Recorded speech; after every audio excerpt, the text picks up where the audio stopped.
നിങ്ങളുടെ ഫേവറേറ്റ് സീരിയലുകൾ ടിവിയിൽ വരുന്നതിന് മുൻപേ സൺ നെക്സ്റ്റ് ആപ്പിൽ കാണാം. ഇനി എല്ലാവർക്കും മുൻപേ കാണൂ. ഇപ്പോൾ തന്നെ സൺ നെക്സ്റ്റ് ആപ്പ് ഡൗൺലോഡ് ചെയ്ത് സബ്സ്ക്രൈബ് ചെയ്യൂ.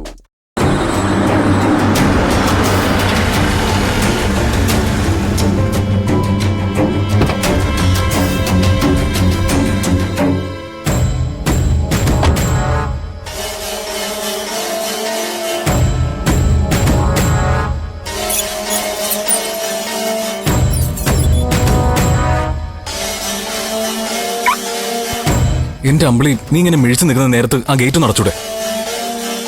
അത് തുറന്നു വെച്ച തന്നെ ഞാനായതുകൊണ്ടാ. നിങ്ങളിത് എവിടെയായിരുന്നു? വന്ന് കയറിയപ്പോ തന്നെ തുടങ്ങിയല്ലോ. സമയം ഇപ്പൊ പാതിരാത്രി ഒന്നും ആയിട്ടില്ല. അവള് കണക്കെടുക്കാൻ വന്നേക്കുന്നു.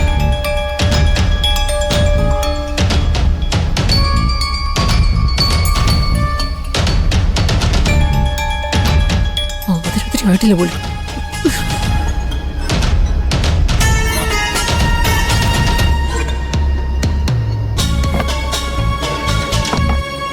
ഈ രീതിയിൽ മുന്നോട്ട് പോയാൽ ശരിയാവില്ല രഘുവേട്ട.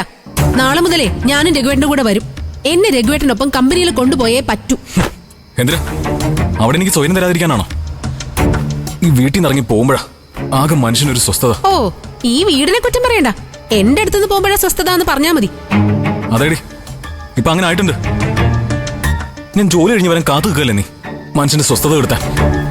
അതിനെ നിങ്ങൾ ജോലിക്കാ പോയെന്ന് എനിക്ക് തോന്നണ്ടേ? ജോലിയുടെ പേരും പറഞ്ഞ് എവിടൊക്കെ പോകുന്നുണ്ടെന്ന് ആർക്കറിയാം?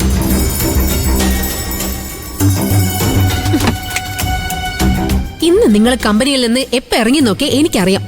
എന്നിട്ട് ഇത്രയും സമയം നിങ്ങൾ എവിടെ ആയിരുന്നു? ഞാൻ കമ്പനിയിൽ നിന്ന് ഇറങ്ങിയ സമയം കണ്ടുപിടിച്ചതുപോലെ നീ അതും കണ്ടുപിടിക്കടി. നിന്റെ ചോദ്യം ചെയ്യുന്ന തൽക്കാലം എനിക്ക് ഉത്തരം തരാൻ പറ്റില്ല. നീ എന്താന്ന് വെച്ചേ? അതെ, എന്താ ചെയ്യേണ്ടെന്നൊക്കെ എനിക്കറിയാം. എനിക്ക് ഈ വീട്ടിൽ ആരുടെ സപ്പോർട്ട് ഇല്ലാത്തതുകൊണ്ടാ.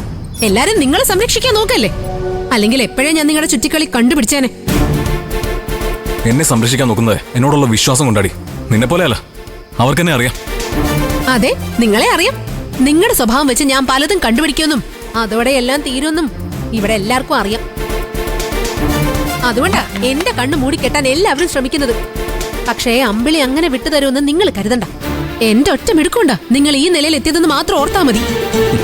പിന്നെ അവളൊരു മിടുക്ക്, എന്നെ കൊണ്ടൊന്ന് പറയിപ്പിക്കും. പോകാൻ വരട്ടെ, പറയാനുള്ളത് പറ, എന്നിട്ട് പോയാ മതി. രഘു വന്ന് കയറിയപ്പോ തന്നെ അമ്പിളി തുടങ്ങി വെച്ചിരു. ഇതിവിടെ കുറച്ചു ദിവസമായിട്ടുള്ളതാ അച്ഛൻ. അച്ഛനത് ശ്രദ്ധിക്കണ്ട. ശ്രദ്ധിക്കണ്ടെന്ന് പറഞ്ഞ എങ്ങനെയാ ചേച്ചി? ഇതിനൊരു അവസാനം വേണ്ടേ? അച്ഛൻ ഇത് രണ്ടുപേരെയും വിളിച്ചു ചോദിക്കണം. ഇതൊക്കെ അവനവൻ മനസ്സ് വെച്ച ഒഴിവാക്കാവുന്ന പ്രശ്നങ്ങളാ. എന്നാൽ നിങ്ങളുടെ അനുചേച്ചി അനുഭവിക്കുന്ന എന്താണെന്ന് നിങ്ങൾക്ക് അറിയൂ. ഒരു തെറ്റും ചെയ്യാതെ വലിയൊരു നിയമക്കുരുക്കിൽ പെട്ടുകിടക്കുകയാണ് അവൾ.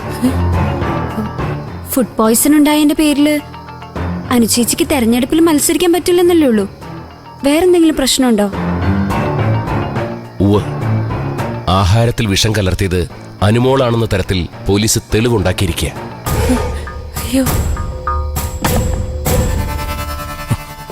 മനുഷ്യൻ ഒരു സ്വസ്ഥതയും തരില്ലെന്ന് വെച്ചാൽ എന്ത് ചെയ്യും? രമാവ, ഈ അമ്പിളി ഇങ്ങനെ തുടങ്ങി ജീവിക്കാൻ വലിയ ബുദ്ധിമുട്ടാ. എനിക്കും ഇങ്ങനെ ജീവിക്കാൻ വലിയ ബുദ്ധിമുട്ടാ. ബിസിനസിന്റെ പേരും പറഞ്ഞ് തോന്നും പോലെ നടന്ന അത് ജീവിതമാവില്ല. അങ്ങനെ തേരാപ്പാരം നടക്കുന്ന ഒരാളെ എനിക്കും എന്റെ മോൾക്കും ആവശ്യമില്ല. ചേച്ചി കേട്ടില്ലേ അമ്മാവ? എന്തൊക്കെയാ എന്റെ മുഖത്ത് നോക്കി പറയുന്നത് അമ്മാവനിപ്പോ കേട്ടില്ലേ? ഞാൻ പറയുന്നതാണോ കുറ്റം? നിങ്ങൾക്ക് എന്തും കാണിച്ചു കൂട്ടാ അല്ലേ? മതി, നിർത്ത രണ്ടാളും.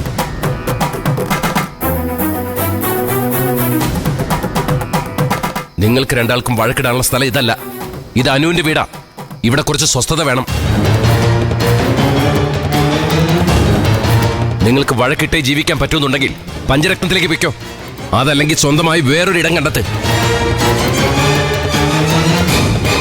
നാളെ ഞാൻ തന്നെ പോയി അനുമോളെയും കൂടി കൂട്ടിക്കൊണ്ടുവരും. അവളിപ്പോ ഇന്ദ്രന്റെ വീട്ടിൽ അനുഭവിക്കുന്ന പ്രതിസന്ധി എന്താണെന്ന് നിങ്ങൾ ആരെങ്കിലും പോയി അന്വേഷിച്ചിരുന്നോ? ഇല്ലല്ലോ. വീട്ടുകാർക്ക് വിഷം കൊടുത്തു എന്ന ആരോപണത്തിൽ അനുമോളെ നാളെ പോലീസ് ചോദ്യം ചെയ്യാൻ പോവാ. പോലീസിന് അവളെ വിട്ടുകൊടുക്കാതിരിക്കാൻ അനുവിനെ നാളെ അവിടുന്ന് വിളിച്ചുകൊണ്ട് പോകണമെന്ന് എന്നെയാണ് വിളിച്ച് പറഞ്ഞിരിക്കുന്നത് ഇന്ദ്രൻ. ഇവിടെ കൊണ്ടുവന്നാലും അവള് സുരക്ഷിതയൊന്നല്ല. പിന്നെ എന്ത് ചെയ്യണമെന്നറിയാതെ മനുഷ്യനിവിടെ തല പുകഞ്ഞിരിക്കുമ്പോഴാ പരസ്പരം ചെളിവാരി എറിഞ്ഞുള്ള വില കുറഞ്ഞ നാടകം വേണ്ട. എന്റെ കാലശേഷം ഈ കുടുംബം നിലനിർത്തിക്കൊണ്ട് പോവേണ്ടവർ തന്നെയാ കുത്തഴിഞ്ഞ് നടക്കുന്നത്. കഷ്ടം തന്നെ നിങ്ങളുടെ കാര്യം.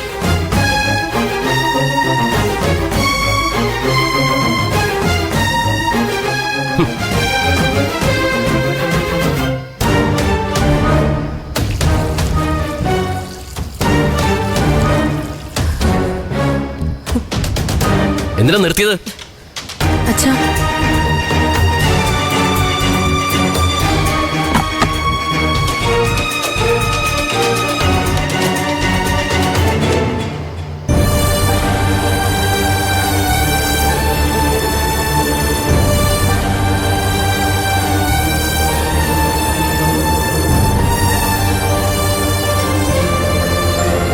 ഇന്ദ്രന്റെ വീട്ടിലുണ്ടായ ഈ സംഭവം ഇത്ര സീരിയസ് ആണെന്ന് ആരെങ്കിലും അറിഞ്ഞോ? അറിഞ്ഞിരുന്നെങ്കിൽ ചേച്ചി ഈ വഴക്ക് ഒഴിവാക്കുമായിരുന്നു.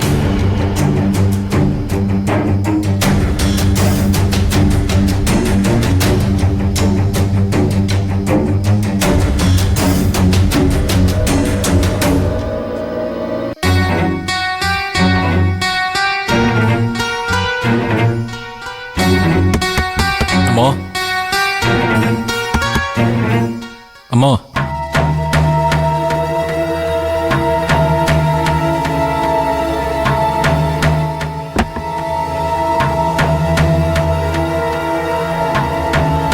അമ്മോ, ഞങ്ങളുടെ കാര്യം വിട്ടേക്ക്. അനുവിന്റെ കാര്യത്തിൽ എന്താ വേണ്ടതെന്ന് അമ്മാവൻ പറ. എന്താന്ന് വെച്ചാൽ ചെയ്യാം നമുക്ക്. എനിക്കൊന്നും അറിയില്ല. എന്ത് ചെയ്യാൻ പറ്റുമെന്ന് നീ കൂടെ ഒന്ന് ആലോചിക്കും. അല്ലാതെ ഞാനെന്ത് പറയാനാ?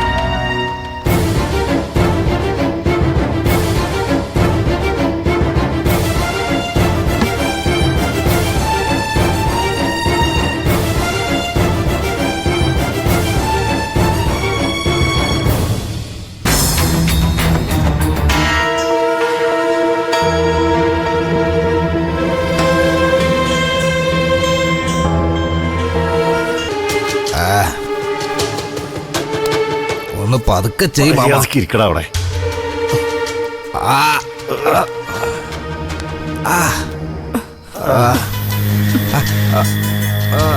നീ ഇവിടുന്ന് ജോലിക്കാണെന്ന് പറഞ്ഞു പോകുന്നത് ഇതിനാണോ വിനിയ?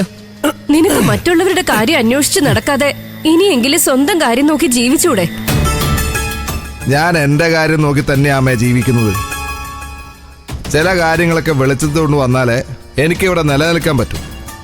ഇതൊക്കെ നിന്റെ വെറും തോന്നല വിനയ. മറ്റുള്ളവരുടെ കുറവുകൾ ഉയർത്തി കാട്ടിയാൽ നിന്റെ കുറവുകൾ ഇല്ലാതാകുമെന്ന് ചിന്തിക്കുന്നത് ശുദ്ധ മണ്ടത്തരവാ. ഞാനേ രഘുവാട്ടന്റെ ചുറ്റിക്കളി കണ്ടുപിടിക്കാൻ ശ്രമിക്കുന്നത് അമ്പിളി ചേച്ചി രക്ഷിക്കാനമ്മ. അമ്പിളി ചേച്ചിക്ക് ഓൾറെഡി രഘുവാട്ടന് സംശയമുണ്ട്. പിടിവിട്ട ചരട് പൊട്ടിയ പട്ടം പോലെയാണ് രഘുവാട്ടൻ എന്ന് അവർക്കറിയാം. അങ്ങനെ ചിന്തിക്കുമ്പോ ഞാൻ ചെയ്തൊരു നല്ല കാര്യമല്ലേ? നീ രഘുവിന്റെ കുറ്റവും കുറവുകളും അമ്പിളിയെ അറിയിച്ച ആ കുടുംബം തകരുകയല്ലേ ഉള്ളൂ വിനയ. അതോടെ രഘു ആ വീട്ടുകാരും നിന്നെ കൂടുതൽ വെറുക്കുകയുള്ളൂ. അല്ലെങ്കിൽ എന്നോടിപ്പോ ആർക്കും വലിയ സ്നേഹമൊന്നും ഇല്ലമ്മേ.